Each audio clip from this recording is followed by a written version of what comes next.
خانم که دانش استاد بزرگمان نظر میکنم به دانش حاضره میگم در دست استاد من نگم کسی نیست که آب بریزد. همه ها عادات و رسوم مردم دست ندادم.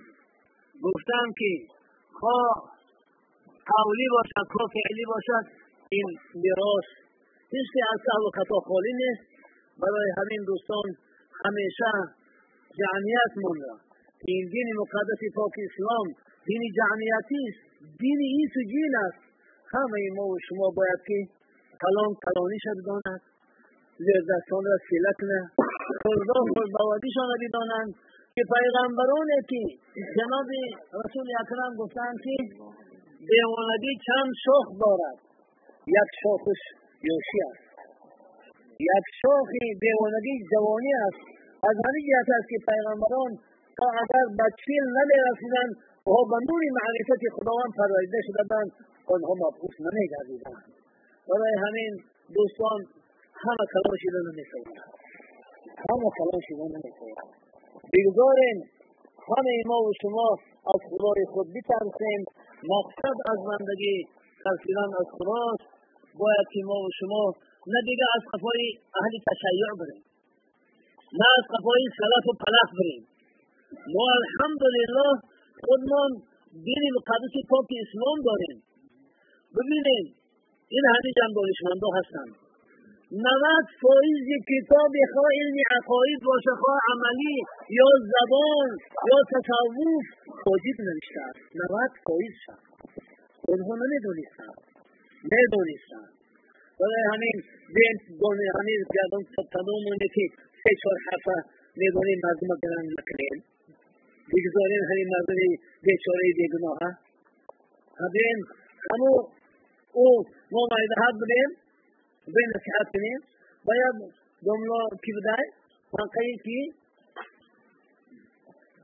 جمله خوشی با انیف نبشتای بگو دکای مایده کم انیف نبشتیم و میگوید شما انیف خود بگیم ما انیف خود نبودم.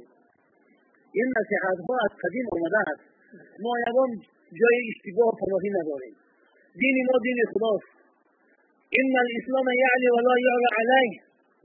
اسلام بر همه احکام عالی است. بر بالای اسلام یکم احکام را عالی گرداندن نشود. لا طاعت للمخلوق علی معصیت الخالق. ما اطاعت نمیکنیم مخلوق را بندیم و بر عصیان نزد خالق. کدام قانونی که از قانون خدا بیرون باشه ما را قبول نداریم مگر که به طریق اکراه که مصرف النفس و مصرف العضو است. اونجا ما دیگه چاره نیست. یعنی انشاءالله در تحت مذهب استوار بشویم. همه جوانا را نصیحت کرده ایستادیم. ما و شما آرامانه مثل زندگی میکنیم. هر کدام ما و شما مسئول هستیم در خانه همون. فرزندان خود را تعلیم و تربیتشان 7 ارکان ایمان 5 ارکان اسلام. ما امروز که سرور دولت ما در هر یک برآمدش میگوید که ما 97% مسلمانیم. مسلمان اون است که انقیاد در نهادن در امرهای خدا و از محرماتش پرهیز کردن. ما امروز میخواهیم که در مغازه های ما مسکرات و مخدرات وجود نداشته باشد. برای همین خیلی جوانا هوشیاری بکنیم. این اصیل همه سالی ما و شما همین ببینید این همین جنازه نشانه قیامت است. احسانم در همین میمونند، دامولارم در همین میمونند، پادشاهرم در همین میمونند. این خودش به اشتباه با خانه همون پی قبر است. برای خانه علاقه ندارند. البته این همش برای دلسوزی است. ولی ما نه اینکه بخیل باشید. بخیلی گناه است. ما حقوق شناسیم. به اعتبار حقوق برده‌ای کنیم. همه ما شما پاسبان دینیم. همه ما سرحدچی دینیم. این یگان عقیده کفری و شرکی را نمیمانیم که در تاجیکستان قدم دیدیم. و ما یک شفقت چی کردیم؟ حج کردم محمد قاسم از هندوستان. گفتم که در جای ما وهابی ها غلو کنن. خیلی ندیم. بخارا جایی وهابی نیست. اعتقادای بخارا اوجا جایی نمیدی هم آنها. ما و شما عقیده ها را هم تازه نگه بداریم. عمل ها را هم تازه نگه بداریم. ما به فرمان خدا عمل میکنیم، ما بنده خداییم که همه ما و شما باید که در فایده همدیگر و اگر ما و شما خبر داشته باشیم، جناب رسول اکرم در حدیث گفتند که اگر سردار شما سرش چینی مریض باشه اطاعت کنید.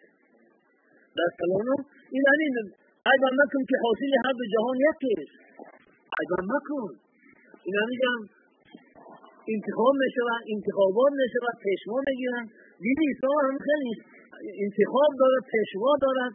در پای پیشوا را گوش کردن این لازمه است که این اصلاحاتی این فرزند شدند در اون زمانی حاضر آدمای قدیمی اگر داشتند که تا گوشهالا دو میشود دیگری صاحبش آب میشود. ما مینان نمیکنیم.